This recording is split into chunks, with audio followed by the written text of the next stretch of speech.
Hello everyone, मेरा नाम शिवम है। इस साल यूपीपीएससी 2021 में मेरी रैंक 36 है और मेरा चयन डिप्टी कलेक्टर के पोस्ट पर हुआ है। मैं वाराणसी का रहने वाला हूं और इस वीडियो में हम PSIR की स्ट्रेटजी डिस्कस करेंगे यूपीपीएससी के लिए। सो मैं अपने आपको थोड़ा सा इंट्रोड्यूस कर देता हूं इसके पहले कि हम अपनी स्ट्रेटजी शेयर करें। मैंने अपना बीटेक NIT हमीरपुर हिमाचल प्रदेश से किया है मैकेनिकल इंजीनियरिंग में। I graduated in 2016। After that I worked in Alstom for 5 years as a simulator engineer, जहाँ पर मैंने लखनऊ मेट्रो प्रोजेक्ट पे काम किया और WG-12 पे भी काम किया। उसके अलावा लास्ट ईयर मैंने अपनी जॉब छोड़कर प्रिपरेशन स्टार्ट किया। जून 2021 में मैंने अपनी जॉब छोड़ी और उसके बाद मैंने अपना प्रिपरेशन स्टार्ट किया। सो आज हम PSIR की स्ट्रेटजी डिस्कस करेंगे जो कि यूपीपीएससी से रिलेटेड। सबसे पहले हम एक बेसिक सोर्सेज डिस्कस कर लेते हैं कि PSIR के लिए बेसिक सोर्सेज क्या होने चाहिए। तो दो चीज़ें हैं जो सबसे इंपॉर्टेंट है इस जर्नी में किसी भी एग्ज़ाम के लिए, स्पेशली सिविल सर्विसेज के लिए। वो चीज़ें हैं आपका सिलेबस और प्रीवियस ईयर क्वेश्चन पेपर। तो पहले आपको अपना ये चीज़ डिफाइन कर लेना है कि आपको जो प्रिपरेशन करनी है उसका आपका बाउंड्री क्या रहेगी। उससे आपको एक क्लियर कट आपको हेल्प मिलती है प्रिपरेशन में। तो पहले आप सिलेबस देखेंगे और प्रीवियस ईयर क्वेश्चन पेपर देखेंगे, जिससे आपको ये आइडिया हो जाएगा कि जो क्वेश्चन आ रहे हैं वो कहाँ से आ रहे हैं, सिलेबस का कौन सा पार्ट ज़्यादा इंपॉर्टेंट है, कौन सा पार्ट कम इंपॉर्टेंट है। उसके अकॉर्डिंग आप अपना जो प्रिपरेशन है स्टडी उसको अलाइन कर सकते हैं। और जिस पार्ट पर यूपीपीएससी में ज़्यादा क्वेश्चंस आ रहे हैं आप वहाँ पर थोड़ा ज़्यादा फोकस भी कर सकते हैं। Now talking about the basic sources, मैंने शुभ्रा मैम के नोट्स को फॉलो किया था और क्योंकि मैंने यूपीएससी का भी मेंस दिया है 2019 में, 2020 में। इसके अलावा मैं 2021 में मैं इंटरव्यू तक भी गया था यूपीएससी के। सो ये एक मेरे लिए फाउंडेशन रहा। ये जो भी मैंने चीज़ें यूपीएससी में अपनी PSIR की जो सीखी थी, क्योंकि 80% जो आपका सिलेबस है यूपीएससी का और यूपीपीएससी का वो आपका सेम है। सो मुझे बस 20% पे ही एक्स्ट्रा एफर्ट देने की ज़रूरत पड़ी थी, जो कि हम आगे डिस्कस करेंगे। तो एक हो गया मैम के नोट्स, जिससे आपका पूरा फाउंडेशन आपका रेडी हो जाएगा एंड उससे बहुत सारे आपके क्वेश्चंस डायरेक्ट एग्जामिनेशन में भी आते हैं। दूसरी चीज़ है जो प्रीवियस ईयर क्वेश्चन पेपर्स है। मैंने पास्ट 5 साल के प्रीवियस ईयर क्वेश्चन पेपर्स को यूपीपीएससी के बहुत अच्छे से किया था। मैंने हर एक क्वेश्चन के खुद के हमने शॉर्ट नोट्स बनाए थे कि क्या क्वेश्चंस आ रहे हैं, कहाँ से आ रहे हैं, क्योंकि मैंने एक ये भी ट्रेंड देखा कि बहुत सारे क्वेश्चंस आपके रिपीट हो रहे हैं।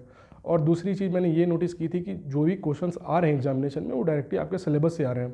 तो सिलेबस और प्रीवियस ईयर क्वेश्चन पेपर से आपकी जो स्टडी है वो काफ़ी अलाइन हो जाती है। इसके अलावा जो आपका नेक्स्ट सोर्स रहेगा, क्योंकि PSIR एक काफ़ी डायनेमिक सब्जेक्ट है और यहाँ पर जो करंट हैपनिंग्स हो रही हैं, जो कि पॉलिटिकल हैपनिंग्स हो गई, आपकी जो इंटरनेशनल रिलेशंस में जो हैपनिंग्स हो गई, लाइक रशिया यूक्रेन वॉर हो गया, आपका श्रीलंका की इकोनॉमिक क्राइसिस होगी, अभी UK में हमारे प्राइम मिनिस्टर चेंज हुए हैं वो चीज़ें होगी, UN में जो रिफॉर्म्स चाहिए वो हो गए, आपके NATO का जो रोल अभी देखने को मिल रहा है रशिया यूक्रेन क्राइसिस में वो आपका हो गया, हमारे नेबरहुड में जो पाकिस्तान में जो चीज़ें और पॉलिटिकल डेवलपमेंट्स हो रही हैं वो सारी चीज़ें हो रही हैं। तो ये सारी चीज़ें आपको न्यूज़पेपर से आपका कवर हो जाएगा, जो कि आपका स्पेशली IR का पार्ट है। एट द सेम टाइम जो कि हम वैल्यू एडिशन की बात करते हैं, जैसे PSIR का आपका पार्ट हो गया, तो उसमें जो वैल्यू एडिशन की जो चीज़ें होती हैं, बहुत सारे रिनाउंड स्कॉलर्स होते हैं वो अपना ओपिनियन लिखते हैं। जैसे कि इंडियन एक्सप्रेस में C राजा मोहन जी का आर्टिकल आता है, तो आप उन आर्टिकल को पढ़िए। उसके आपको 2 फ़ायदे होंगे। एक तो आपकी पूरी अंडरस्टैंडिंग डेवलप हो जाएगी कि आपको कहाँ पर फोकस करना है। दूसरा वाला, आप उस पर्टिकुलर कंटेंट को डायरेक्टली आप अपने आंसर में भी कोट कर सकते हैं, जिससे आपको 1 और 2 मार्क्स एक्स्ट्रा आपको मिलेगा एग्जामिनेशन में, because examiner will also appreciate कि you have taken a extra effort. इसके अलावा मैंने IR के लिए जो फोकस किया है, मैं विजन का मंथली मैगजीन भी फॉलो करता हूँ। उसके अलावा जब मेंस की बात आती है तो मैंने मेंस 365 फॉलो किया था इंटरनेशनल रिलेशन के लिए। उससे आपके ऑलमोस्ट सारे जो टॉपिक्स हैं ऑटोमेटिकली कंप्लीट हो जाते हैं और स्पेशली जो चीज़ें न्यूज़ में हैं वो आपकी बहुत अच्छे से कंप्लीट हो जाती है। उसके अलावा जो पॉलिटी वाला कुछ सेक्शन है उसके लिए मैंने लक्ष्मीकांत रेफ़र किया था। फॉर एग्जांपल जैसे आपका प्रीएम्बल वाला पार्ट हो गया, फंडामेंटल राइट हो गया, DPSP हो गया, PIL हो गया, सुप्रीम कोर्ट हो गया, हाई कोर्ट हो गया। तो ये सारी चीज़ें आपकी कुछ लक्ष्मीकांत से हो जाएंगी। उसके लिए आपको क्या करना है, आपको सिलेबस के ईच टॉपिक वाइज आपको जाना है and you have to search for that particular thing in the Laxmikanth, और आपको वो चीज़ें वहाँ से कंप्लीट हो जाएंगी। कुछ जो सेलेक्टिव चैप्टर हैं आप उसको BL फाड़िया से कर सकते हैं। BL फाड़िया भी आपको एंड टू एंड नहीं देखना है। BL फाड़िया में भी कुछ आपको चैप्टर्स रेफ़र करने हैं और वो भी आपको जब आप एक बार सिलेबस के थ्रू जाएंगे तो आपको वो चीज़ें भी क्लियर हो जाएंगी। इसके अलावा जैसे कि मैंने बोला कि 20% जो चीज़ें हैं आपको यूपीपीएससी के लिए अलग से करनी पड़ेंगी, तो उसके लिए मेनली मेरे 2 सोर्स रहे हैं। एक तो मैंने इग्नू के नोट्स खोजे मैंने सिंपली गूगल पे जाके जो टॉपिक्स थे उनको टाइप किया और ऑटोमेटिकली इग्नू के नोट्स उसमें आ गए। मैंने उन नोट्स को डाउनलोड किया और उसमें से मैंने जो चीज़ें मेरे रिक्वायरमेंट के अकॉर्डिंग थी, जो कि मैं प्रीवियस ईयर क्वेश्चन पेपर देख के समझ पा रहा था, उससे मैंने अपने 2-2 पन्ने के छोटे छोटे नोट्स बना लिए, जो कि मुझे एग्जामिनेशन में फर्दर हेल्प करेंगे। एंड इसके अलावा एक इग्नू के नोट्स हो गए और दूसरी कुछ चीज़ें मैंने गूगल से भी ली, जैसे कि foreign policy of China, foreign policy of Russia. These are very dynamic things but these are the parts of the syllabus. तो इन चीज़ों के लिए आपको क्या करना है, आपको ऑनलाइन मैंने 1-2 जगह तो यूट्यूब के वीडियोस भी रेफ़र किए, जो कि किसी कॉलेज ने बना रखे थे specially on the foreign policy part. तो मैंने वहाँ से भी रेफ़र किया, जिससे कि मेरे पास 8-10 पॉइंट ऐसे हो गए जिसको मैं फर्दर अगर उस पर कोई क्वेश्चन आता है तो मैं उसको इलेबोरेट अच्छे से कर पाऊँगा। इसके अलावा एक बहुत बड़ा आपका सोर्स होता है जैसे कि मॉडल आंसर हो गए जो कोचिंग के। जब आप आंसर राइटिंग करते हैं तो एट द सेम टाइम अगर आप किसी कोचिंग इंस्टीट्यूट की टेस्ट सीरीज लेते हैं तो वहाँ पर आपको मॉडल आंसर भी मिलते हैं। तो मैं मॉडल आंसर से भी कुछ कुछ चीज़ें निकाल लेता था, जो कि एज ए वैल्यू एडिशन मैं अपने एग्ज़ाम में यूज़ कर पाऊँ। पैरेलली एक और भी आपका एक बहुत ही अच्छा सोर्स होता है एग्जामिनेशन के लिए, जो कि आप हमेशा रेफ़र कर सकते हैं, वो होता है टॉपर्स की कॉपी। आप टॉपर्स की कॉपी देखिए कि वो कैसे आंसर लिखते हैं और आपको इससे ये पता चलेगा कि वो कोई क्वेश्चंस लिख रहे हैं तो वो कैसे, उनका क्या कंटेंट है, कैसे स्ट्रक्चर है और कैसे वो डिमांड को एड्रेस कर रहे हैं। तो कई बार जब आप टॉपर के आंसर्स भी पढ़ते हैं तो उसमें से भी आप बहुत सारे पॉइंट्स को निकाल सकते हैं, एक्सट्रैक्ट कर सकते हैं और उसको आप किसी एक पर्टिकुलर नोटबुक बना लीजिए। जैसे कि मैंने भी एक वैल्यू एडिशन के लिए मैंने अलग से कॉपी बना रखी थी, जिसमें अपनी मैं सारी चीज़ें जो भी होती थी, जैसे स्कॉलर का किसी ओपिनियन हो गया, किसी पर्टिकुलर इंडिया श्रीलंका पे किसी स्कॉलर ने कुछ बोला या इंडिया अफगानिस्तान पे किसी ने कुछ बोला, तो मैं उसको वहाँ पर नोट कर लेता था। तो इससे क्या था कि अगर कभी भी क्वेश्चंस आते हैं तो मेरे पास ऑलरेडी पॉइंट्स रेडी होते थे, जिसको मैं यूज़ कर सकता हूँ डायरेक्टली एग्जामिनेशन हॉल में।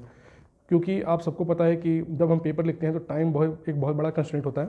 तो अगर आपके पास रेडीमेड पॉइंट है और आपने पहले सोच रखा है तो आपके जो काम है एग्जामिनेशन हॉल में, आपका जो काम है वो काफ़ी आपके लिए आसान हो जाता है। इसके अलावा कुछ जैसे टॉपर नोट्स भी आप देख सकते हैं। सिलेक्टेड टॉपर्स हो गए लाइक उत्कर्ष द्विवेदी जी हो गए और आपके तुषार गुप्ता सर हो गए, उनके टॉपर नोट्स आपको एवर नोट पे मिल जाएगा। तो आप वहाँ से उन चीज़ों को रेफ़र कर सकते हैं और जो भी सिलेक्टिव आपको चीज़ें लग रही हैं कि जहाँ पर आपको ज़्यादा कंटेंट की ज़रूरत है, आप उसको वहाँ से कंप्लीट कर सकते हैं। इसके अलावा मैंने ओनली IAS का मैंने टेस्ट सीरीज ले रखा था 2020 और 2021 मेंस में, तो मैंने उन चीज़ों को भी रेफ़र किया अपने UPPSC के प्रिपरेशन के लिए। दो वो डायरेक्टली नहीं थी UPPSC के लिए, बट जैसा कि सिलेबस जो सेम है और जो पार्ट सेम है, वहाँ पर मैंने उन चीज़ों को रेफ़र किया। DKT state PCS। अगर आप केवल स्टेट PCS के वीडियो देखना चाहते हैं तो सब्सक्राइब करिए DKT state PCS।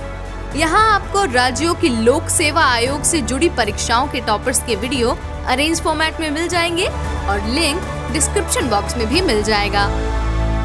So basic sources जैसा कि हमने डिस्कस कर लिया, अब हम थोड़ी मैं अपनी स्ट्रेटजी डिस्कस कर लेता हूँ कि मैंने कहाँ कहाँ फोकस किया। तो पहला जो कि बेसिक चीज़ है सिलेबस, मैंने अगेन सारे सिलेबस के थ्रू मैं गया और जो नोट्स मेरे पास ऑलरेडी थे अपने UPSC वाले, उनको तो मैंने एज इट इज़ रेफ़र किया। उसके अलावा UPPSC के लिए जो मेरी रिक्वायरमेंट थी उसके लिए मैंने थोड़े शॉर्ट नोट्स बना लिए एज पर द सिलेबस और जैसे क्वेश्चन आ रहे हैं उस एक पर्टिकुलर पैटर्न को देखते हुए। दूसरा था जैसे कि मेरे पास नोट्स बन गए तो लास्ट टाइम रिवीजन के लिए मैंने शॉर्ट नोट्स बना लिए, जिसको मैं एग्जामिनेशन के 1-2 दिन पहले उसको रिवाइज करके जा सकूँ। जैसे कि हमें पता है कि UPPSC में जस्ट 1 दिन का आपको गैप मिलता है, उसी 1 दिन में आपको चीज़ें रिवाइज करनी होती हैं। तो उस 1 दिन में मेरा ये सजेशन है कि आप बस वैल्यू एडिशन वाली चीज़ों को देखिए, क्योंकि जो आपका कंसेप्ट है वो ऑलरेडी इन द प्रोसेस और आप सारी चीज़ें पढ़ चुके हैं। बट वैल्यू एडिशन हो गया, जैसे कुछ फैक्ट हो गया, स्कॉलर हो गए, किसी पर्टिकुलर स्कॉलर का ओपिनियन हो गया, तो उन चीज़ों का आप देख सकते हैं जो कि आपको एग्जामिनेशन में हेल्प करेंगी। उसके अलावा मैंने इंट्रोडक्शन और कंक्लूजन ऑलरेडी सबका प्रिपेयर कर लिया था, जिससे कि मुझे काफ़ी हेल्प मिली। फॉर एग्जांपल अगर इंडिया USA की बात करें तो मैंने बराक ओबामा की एक स्टेटमेंट थी, मैंने उसको प्रिपेयर कर रखा था कि जब भी इंडिया USA का क्वेश्चन आएगा तो मैं उसको ऐसे स्टार्ट करूँगा। सिमिलरली इंडिया अफ्रीका का था फॉर द कॉन्टिनेंट ऑफ, जैसे एक इंडिया अफ्रीका का अगर कोई क्वेश्चन आता है तो उसमें भी मेरा इंट्रोडक्शन ऑलरेडी प्रिपेयर था, जिससे कि मुझे पेपर अटेम्प्ट करते समय काफ़ी हेल्प मिली। तो ये काम आप भी कर सकते हैं। इसके अलावा मैंने आंसर राइटिंग पर फोकस किया, जो कि मैं अपने पिछले अटेम्प्ट से मैंने जो मेरी लर्निंग थी कि आंसर राइटिंग पर आपको काफ़ी फोकस करना है, जो कि एक खुद में एक प्रोसेस है।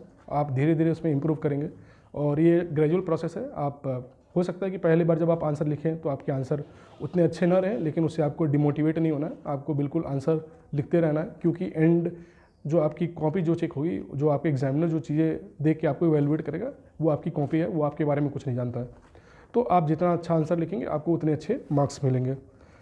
इसके अलावा एक हमने पीयर ग्रुप भी बना रखा था, जहाँ पर हमने सारे PYQ को डिस्कस किया था। हम 4 लोगों का एक ग्रुप था जिसमें सारे लोग एक एक क्वेश्चंस को डिस्कस करते थे। उससे क्या होता था, अगर किसी क्वेश्चन में किसी दूसरे को बहुत अच्छे से पता है तो वो चीज़ें एक्सप्लेन कर देते थे।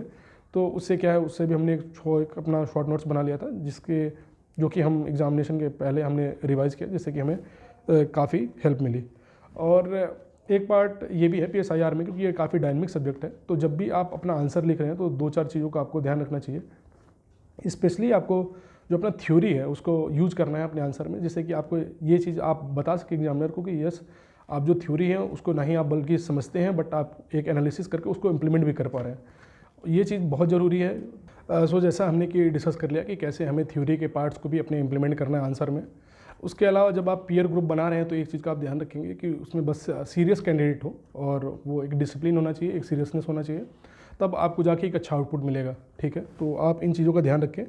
तो ये मेरी ओवरऑल स्ट्रेटजी थी PSIR से रिलेटेड UPPSC के लिए। इसके अलावा मैंने टॉपर के वीडियोस भी देखे थे और उनके नोट्स भी रेफ़र किए थे जहाँ भी मुझे ज़रूरत पड़ी। उसके लिए आप क्या सिंपली गूगल कर सकते हैं जिन चीज़ों का आपके पास नोट्स ना हो। इन द लास्ट मैं ये आपको बताना चाहूँगा कि पेपर को कैसे अटेम्प्ट करें।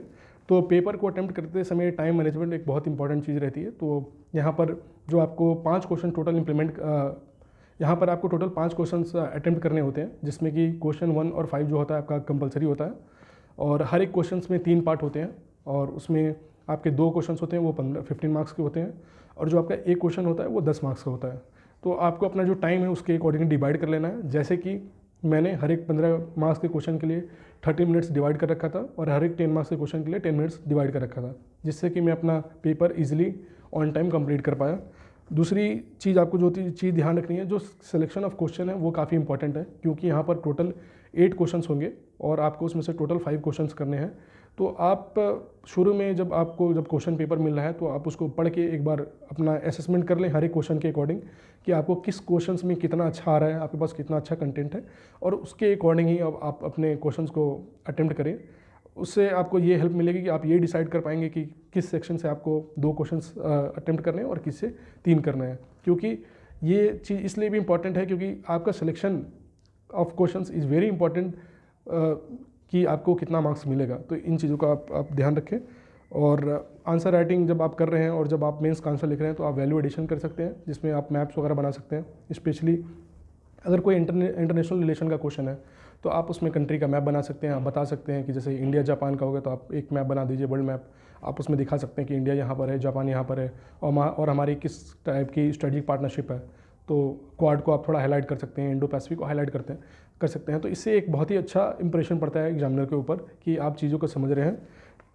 और इसके अलावा जैसे कि इंट्रोडक्शन और कंक्लूजन जो कि हमने ऑलरेडी पहले से प्रिपेयर कर रखा था, और वैल्यू एडिशन वाला पार्ट जिसको मैंने जस्ट एग्ज़ाम के एक दिन पहले रिवाइज किया था, तो उसको मैंने एक बार वापस देख लिया था, जिससे कि मैंने डायरेक्टली एग्जामिनेशन हॉल में इम्प्लीमेंट किया।